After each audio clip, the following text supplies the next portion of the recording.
What in the world makes us so embarrassed about the gospel? For I determined to know nothing among you except Jesus Christ and Him crucified.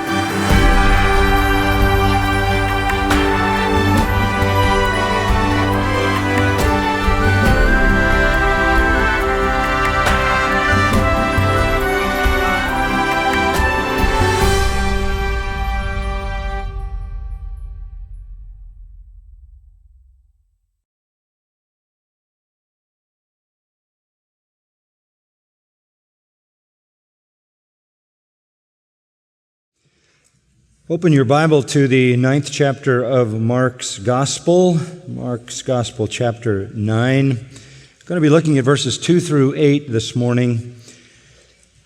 Peter's confession, you remember, was the high point of chapter 8, that confession in verse 29 where he says, "You are the Christ." That confession is also recorded in Matthew and Luke, and the full confession that he made on behalf of all the followers of Jesus was, "You are the Christ, the Son of the living God." That is the apex of Mark's gospel. That is the midpoint of Mark's gospel. Everything leads up to this, everything flows down from this. To acknowledge Jesus to be the Christ, the Messiah, the Son of the living God, is to make the right judgment concerning Him. Peter made that judgment, not for himself only, but for all the apostles and all the disciples who were followers of Christ. What Peter said there is verified in the passage before us. Peter said it by faith. He will now see it by sight. This is a very important moment in the life of the apostles and for us as well. Remember, Peter makes this great confession, "You are the Christ, the Son of the living God," with the anticipation that the kingdom would come immediately.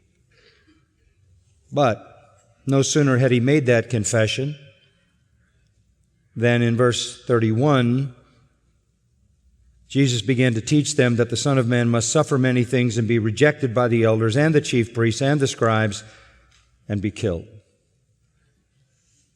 And then after 3 days rise again. This was so offensive to Peter and the rest that Peter began to rebuke Jesus in his ignorance. And Jesus turned to him and said, "Get behind me, Satan. For you're not setting your mind on God's interest, but man's." Peter was committed to the glory, but not the cross. He was committed to the exaltation, but not the humiliation. This was the introduction of the scandal of the death of Christ, which to the Jews was a stumbling block. This was so hard for them to swallow that our Lord needs to lift them up after this massive disappointment. And so in verse 38, same day, same time, same place, he says, "The Son of Man will also come in the glory of His Father with the holy angels." This is not in place of the glory. This is not in place of the kingdom. This is not in place of the second coming. This is not in place of Messiah's promised reign. He will come. He will come. It was very difficult for them to handle the word about the death of Christ.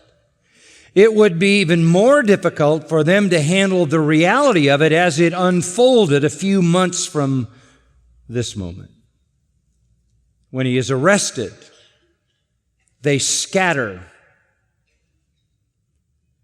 And Peter, the self-confessed strongest of them all, who says, "I will never forsake you," denies Christ on 3 separate occasions. And the rest of them disappear in terror. It's a horrendous thing for them, the cross. And they will also suffer as martyrs. Virtually all of them but John, and John died as an exile an old man on a rock in the Mediterranean. Suffering was coming. They needed to be able to survive it. They needed to have the strength and endurance to get through it. And consequently, the Lord does something for them that is very rare in the New Testament. In fact, this is the only time, really. He moves their faith to sight. He lets them see His glory. If you look at a list of miracles, you probably won't find this one. If you find a book on the miracles of Jesus, this won't be one of them. And yet, this is the single greatest miracle recorded on the pages of the New Testament prior to the resurrection. Let's pick it up in verse 2. 6 days later, Jesus took with him Peter and James and John and brought them up on a high mountain by themselves, and he was transfigured before them. And his garments became radiant and exceedingly white, as no bleacher on earth can whiten them. Elijah appeared to them along with Moses, and they were talking with Jesus. Peter said to Jesus, "Rabbi, it is good for us to be here. Let us make 3 tabernacles, one for you and one for Moses and one for Elijah." For he didn't know what to answer, for they became terrified. Then a cloud formed, overshadowing them, and a voice came out of the cloud, "This is my beloved Son, listen to him." All at once, they looked around and saw no one with them anymore, except Jesus alone. Why the vision? To anchor them in confidence of the glory to follow the suffering. To anchor them in confidence for the glory to follow the suffering. This is really the high point of this gospel. This is the visible revelation of the nature of Christ. Every one of the 4 Gospels has a purpose, that you may know that Jesus is the Christ, the Son of God. John 20:31 gives that purpose, and that's the purpose for every gospel. Every gospel is written that you may know that Jesus is the Christ, the Son of God, and here is the greatest evidence given on the pages of the New Testament prior to his resurrection. This is assurance by sight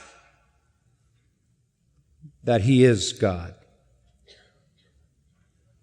Now, these are Jewish men, Peter, James, and John, and they know God has appeared in the Old Testament. He appeared. He revealed himself in visible form, and it was always some kind of light, a cloud, a light in a cloud, like an iridescent cloud, fire, the Shekinah glory. The appearances of God were light phenomena. At the initiation of the priestly service in Leviticus 9, God appears in light. In Exodus 16, verses 7 to 10, God appears to Israel as light. In Exodus 24, God appears to Moses as light.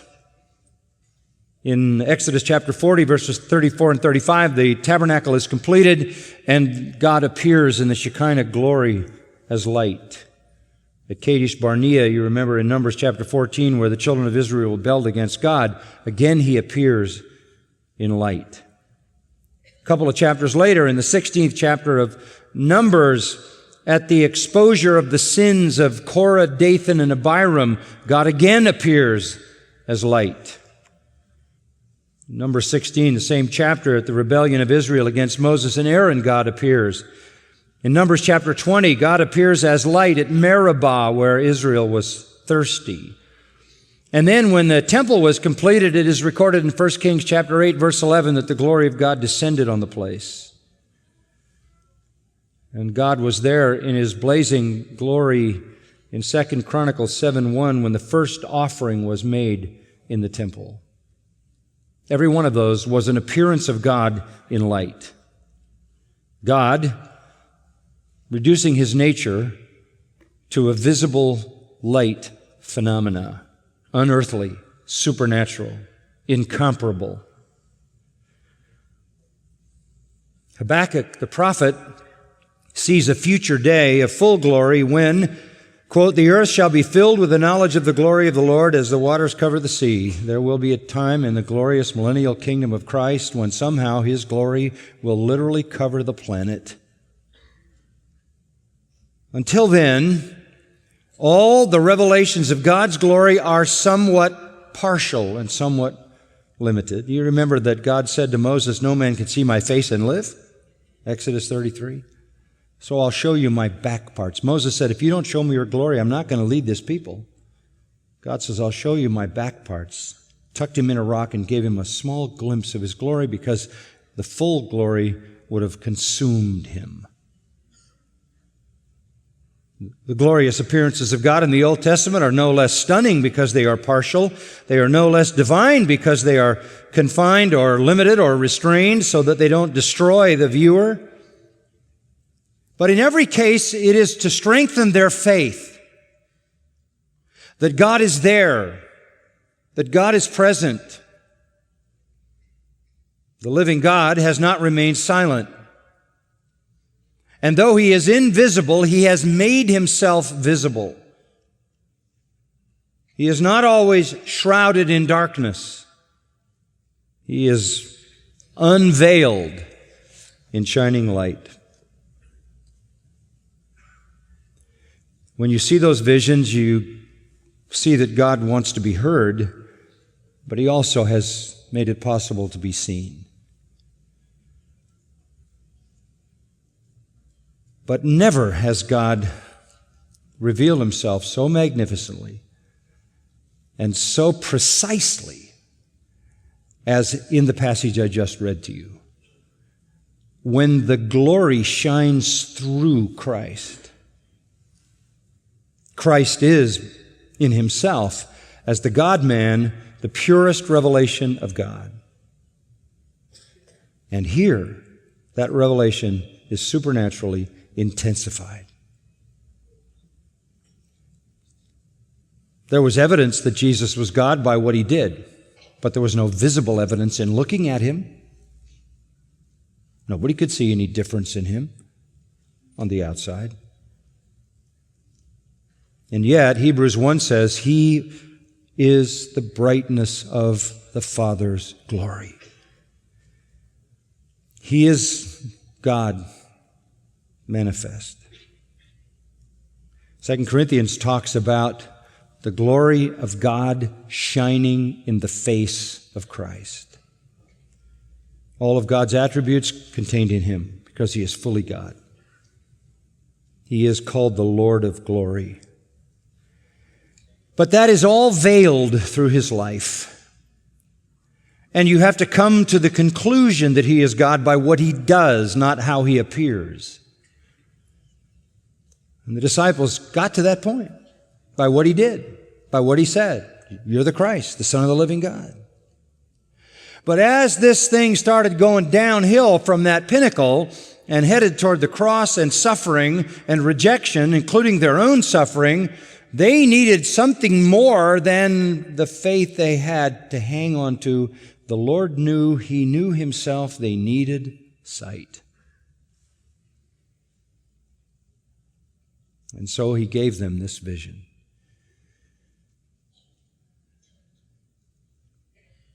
This is not like any other experience anybody has ever had. And it totally changed these men. Peter wrote, we were eyewitnesses of his majesty. He said, we don't follow cunningly devised fables when we speak unto you concerning Christ. We're not giving you some kind of fairy story, some kind of deception. We're not giving you some old wives' tale here. We saw his majesty. When, Peter? When we were with him in the holy mount. 2 Peter 1:16-18. John says, what we write unto you concerning the word of life, we've seen, we've touched, our hands have handled. He's been manifest to us. John even says, that's 1 John, in John 1:14, we beheld His what? His glory. The glory is the only begotten of God. We saw it. We saw it.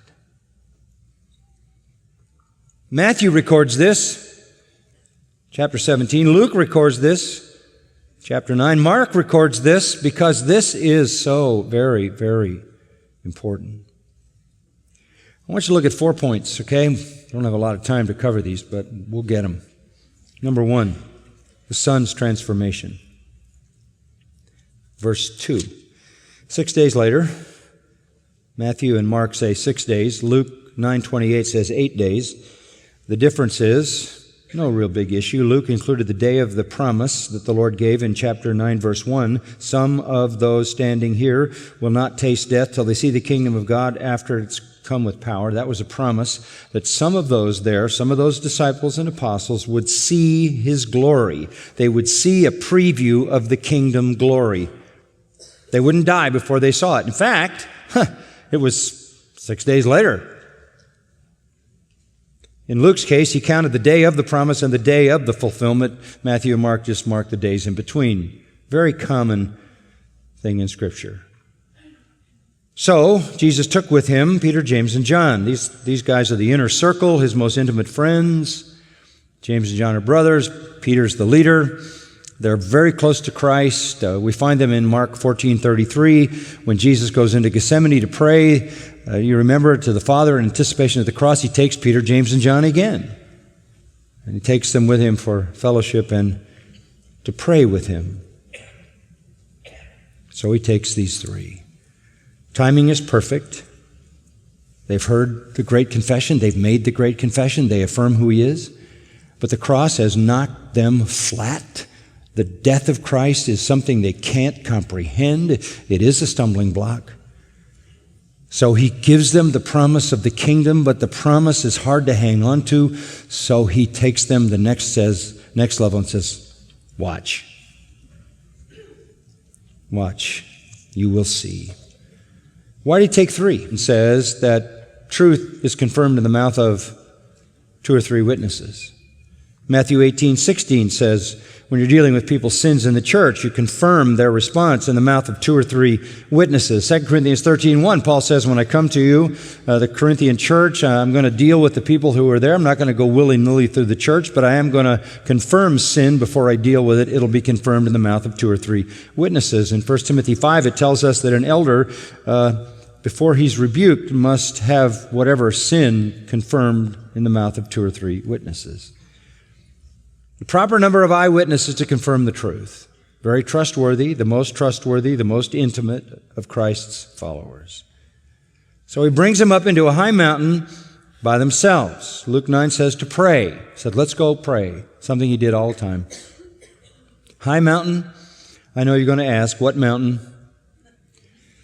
We don't know for sure. Some have said Mount Tabor. That can't be. That's too far south and too low. This is a high mountain. They're in Caesarea Philippi, the region to the north of Galilee, and a high mountain in that area would be Mount Hermon. Mount Hermon towers over the Caesarea Philippi region where Peter's confession and these moments have taken place. Very likely that mountain. So they're up there. Ostensibly, they're going with Jesus to pray, something He did a lot, and they did a lot with Him. And then this is the most understated description of the most astonishing miracle yet. And He was transfigured before them. And you want to say, come on, Mark, give us something more than that. What? One verb and no adverb? And no descriptive statement? And no modifying infinitives or participles? Nothing? And He was transfigured before them? Luke 9 says it was while He was praying that it happened. And Luke 9 also says, while He was praying and it happened, they were, guess what? Sleeping. Sleeping. And that's exactly what they did in Gethsemane, didn't they? Later on, when He went up to pray and He took them, Mark 14:37 says they were sleeping there too. In asking why they can't stay awake with Jesus, the answer probably comes in Luke 22:45, looking at their sleeping in Gethsemane. It says they were sleeping from sorrow. They were sleeping from sorrow. Sorrow will make you take a nap. Yeah, a broken heart will make you go to sleep because you want to get out of it. You want to escape. You want to walk away. You want relief. That's what it was here too. It was a relief from their sadness. They're devastated by the cross. They don't yet know it'll be a crucifixion. He hasn't told them that. But he did tell them they would have to take up their cross, so that's a pretty good indicator. This is way more than they can handle. And they just shut down. And they sleep from sorrow here as they did later. And while they're asleep and Jesus prays alone, he was transfigured before them. The word is metamorphao, from which we get metamorphosis. Two Greek words, morphe, meaning body or form, meta, meaning change. His form was changed. Nothing changed on the inside, right? He's God. But the outside changed. This word literally means to transform the morphe, the form, the body. The exterior. It's used 4 times in the New Testament and always means a radical transformation. It's used here once in Matthew 17:2 in that text on the transfiguration. The same verb is used to describe the same thing. In Romans 12:2, it says as believers, we are to be transformed by the renewing of our minds. And in 2 Corinthians 3:18, that great verse, it says that if we gaze at the glory of the Lord, we will be transformed into His image from one level of glory to the next by the Holy Spirit. So we're talking about a radical kind of transformation. His nature could not change, only His appearance, and that's exactly what changed. His appearance changed. Matthew 17:2, Luke 9:29 says, His face shone like the sun. Listen, these are Jewish men who knew their Old Testament. They knew that when God showed up, He showed up as light. He showed up as light. He showed up radiantly. And He was shining like the sun. By the way, this is not some kind of mental experience. This is a physical experience for them. This is a real experience, not a vision. Yes, the glory of God shines in the face of Jesus spiritually, but here it happens actually. The blazing glory of His divine nature came through His humanity, pulled the veil of His humanity back, and He was like the sun at high noon.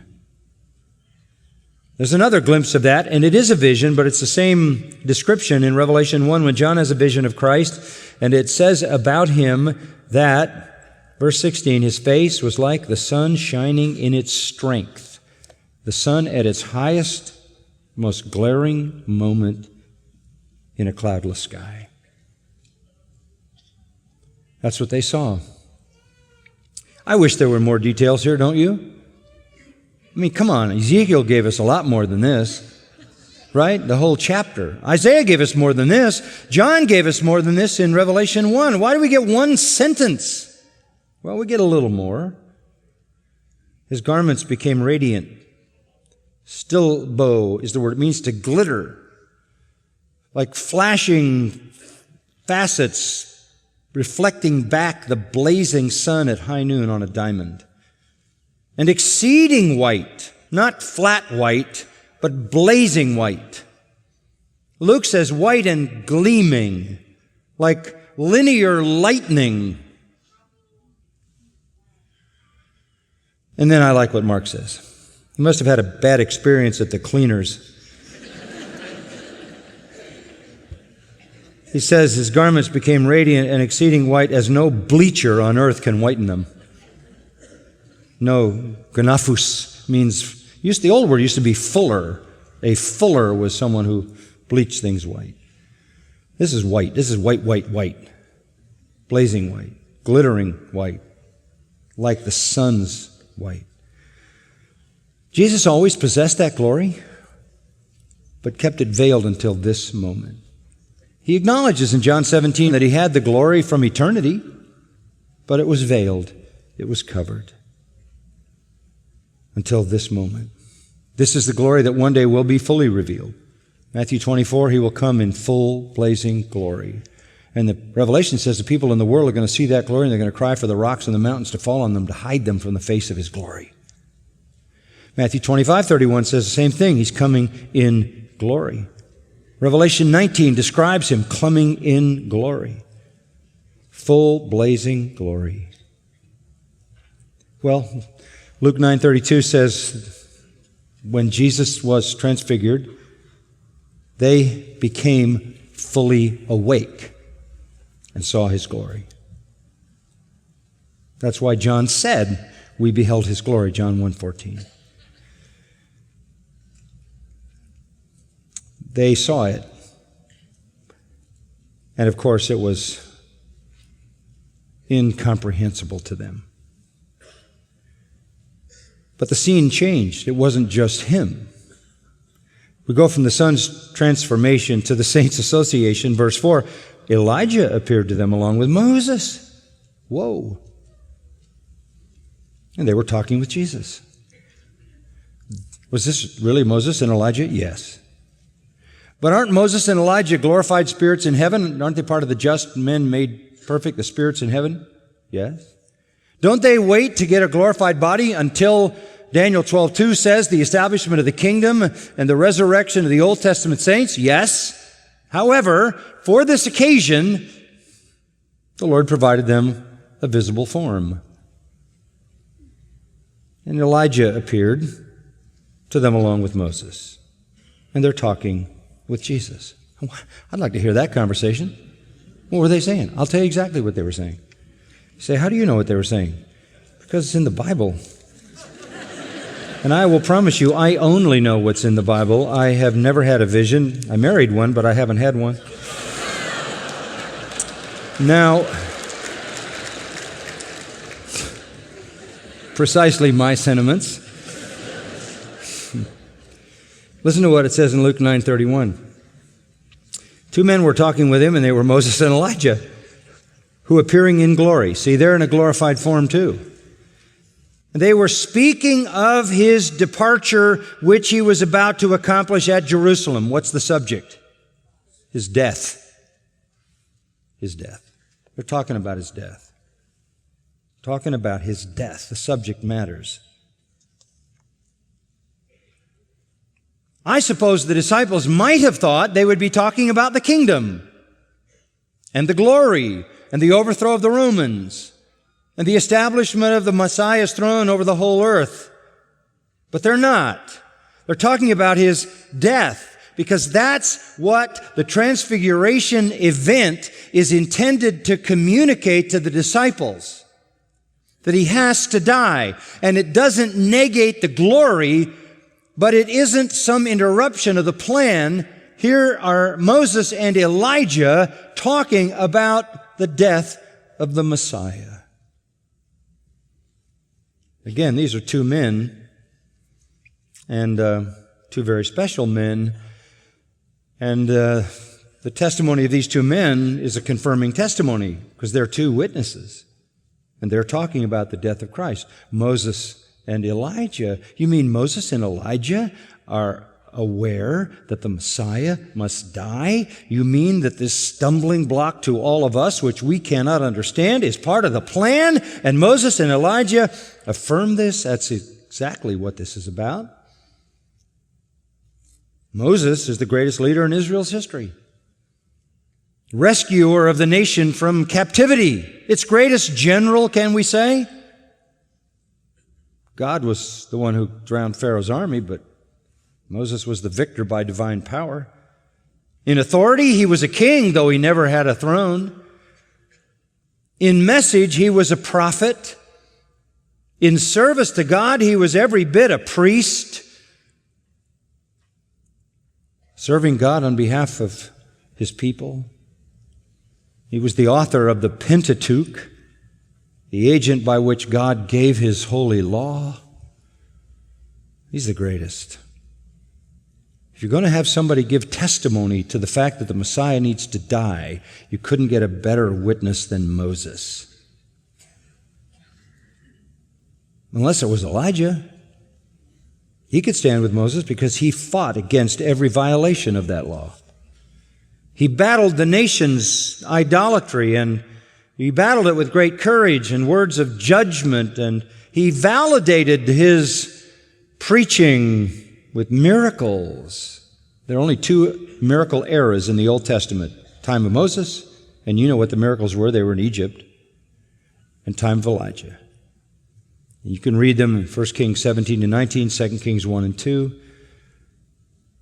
There was no lawgiver like Moses, and there was no prophet like Elijah. Moses gave the law.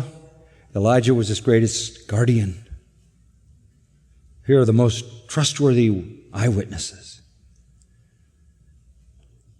No one could bring the apostles more assurance and confidence that the death of Jesus was in the plan than to hear it from Moses and Elijah. The very men that they look to as the heroes of the Old Testament faith. So this is in the plan. And here they are in glory, confirming the glory to come, talking about Jesus' death. So you have it all there. His death is a part of it, but his glory is coming. And they actually appear, I just read, in glory, in some form like Christ. That shouldn't surprise you because we're going to have a body like unto his glorious body. That was a glimpse there. Well, Peter, of course, has to talk. So in verse 5, Peter said to Jesus, and you would have think after the last thing he said, he would have kept his mouth shut. When he rebuked the Lord for saying he was going to die, and Jesus said, "Get behind me, Satan," that would scare the life out of me. But he blurts out again, "Rabbi, it is good for us to be here." Well, I understand that. Matthew says he called him Lord. Luke says he called him Master. I think he went Lord, Master, Rabbi. Self-deprecating, doing everything he could, picking every good word he could to not do what he did the previous time. Be as respectful as possible. It's good for us to be here. I have a great idea. Let's make 3 tabernacles, one for you and one for Moses and one for Elijah. Why did he say that? Verse 6, he didn't know what to answer, for they became terrified. Can I make a suggestion? If you don't know what to say, don't say anything. This is kind of a basic principle. Keep your mouth shut. Holy fear is mixed with stunning, exhilarating wonder at the most divine and incomprehensible experience of their lives. But what's running through his mind still is, this problem of suffering has got to go away. He's not giving up on this. He's a tenacious guy. So his plan is this. Let's end all of this here. We'll make the tabernacles and we'll finish off this deal right here and we'll go right into the kingdom. This is good. This is good. Moses and Elijah are talking about the cross. Peter interrupts their conversation. He wants to establish the kingdom on the spot. Look, by the way, Matthew says he added, if you wish. This is humble. He's not asking for a tent for himself and James and John, just the glorious ones. He's wanted the kingdom from the start. His excitement is heightened by what he sees. He hates the idea of death. He knows Elijah is supposed to come at the end, Malachi 3 and 4. And get this, the timing of this event is in the month of Tisri, 6 months before Passover, when he will die. And in the month of Tisri, a special event was happening right at this time in Jerusalem. You know what it was? It's called the Feast of Tabernacles. And what did it commemorate? It commemorated God leading the Exodus from Egypt. What perfect timing.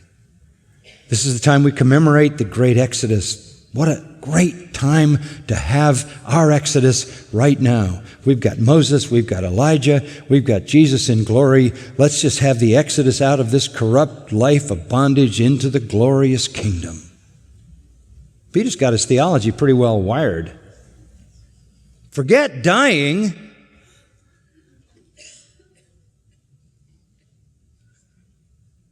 Let's just go to the kingdom.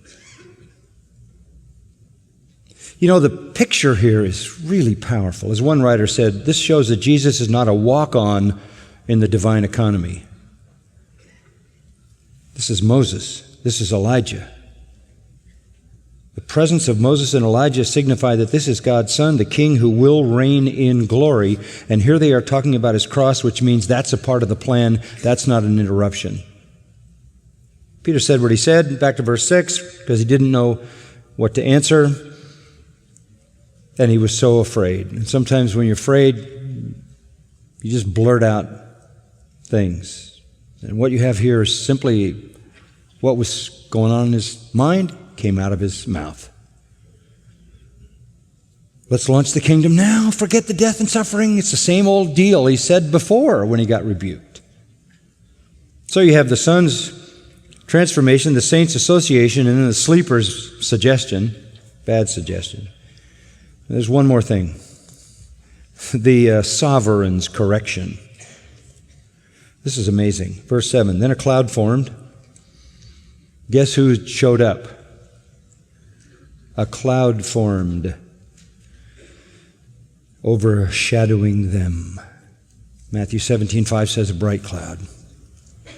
And it engulfs Jesus, Moses, and Elijah. They're engulfed. It symbolizes the Lord's presence. Luke says Jesus, Moses, and Elijah entered the cloud. They're all engulfed in the arrival of God. Then a voice came out of the cloud. Friends, this is the third witness. Moses is one, Elijah is two. Here's the third witness. This is my beloved Son. Luke adds that the voice said, my chosen one. Matthew adds, in whom I am well pleased. And here comes the Father's testimony. He says this, listen to him. Listen to him. Shut your mouth, Peter. That is a very direct rebuke. He has just been rebuked by Jesus, and now he gets rebuked by God himself. Listen. Listen. Listen to what? Listen to what he has to say about his death. Listen to what he has to say about his death. The kingdom will come in its time. Listen to what he says about his death. The Transfiguration obviously is a glimpse of glory, but its main point was to demonstrate that the glory is later and the cross was now. When the disciples heard the voice, says Matthew 17:6, they fell face down to the ground and were terrified. Just flat. I love this. Jesus came to them, touched them, said, get up. Don't be afraid. Then you go back to Mark, tender touch. And verse 8 says, all at once they looked around, saw no one with them anymore except Jesus alone. The preview of the kingdom is gone. The kingdom's not going to come. The only one left is Jesus. And he's not in glorious form anymore. It's Jesus alone, and he's on the road to the cross, and they will follow. That's the plan. And that's the message the apostles preached, didn't they? They preached Christ, crucified and risen again. Someday, according to Philippians, we will appear ourselves in a body like unto his glorious body. Someday, we'll have that experience. But in the meantime, we suffer for the sake of the cross. We suffer for the sake of the gospel because it's suffering and then glory. They had a hard time with the cross, as you can see. They eventually got the message, but it wasn't easy. And I imagine that when it was hard to handle the suffering, they remembered this experience. The glory will come. And they gave us their witness. We beheld his glory. We were eyewitnesses of his majesty. I'm so thankful that the Lord did not skip the cross, aren't you? For it was there that he made him who knew no sin, sin for us, that we might become the righteousness of God in him. Father, thank you for the word of truth, for its convicting power, its clarifying might, its enabling energy. Thank you for what it does in our lives. We are not just hearing facts. We're not just going through a story. We're living a reality, a spiritual reality, and it's so powerful in us. We thank you that the cross was not some kind of interruption, some kind of mistake, some kind of deviation. The cross did not cancel future glory. Thank you that it was always in the plan. What greater testimony than Moses, Elijah, and God himself listen to the necessity of the cross. We thank you for that cross by which we have been redeemed, and we patiently wait in your time the glory that is set before us. Amen.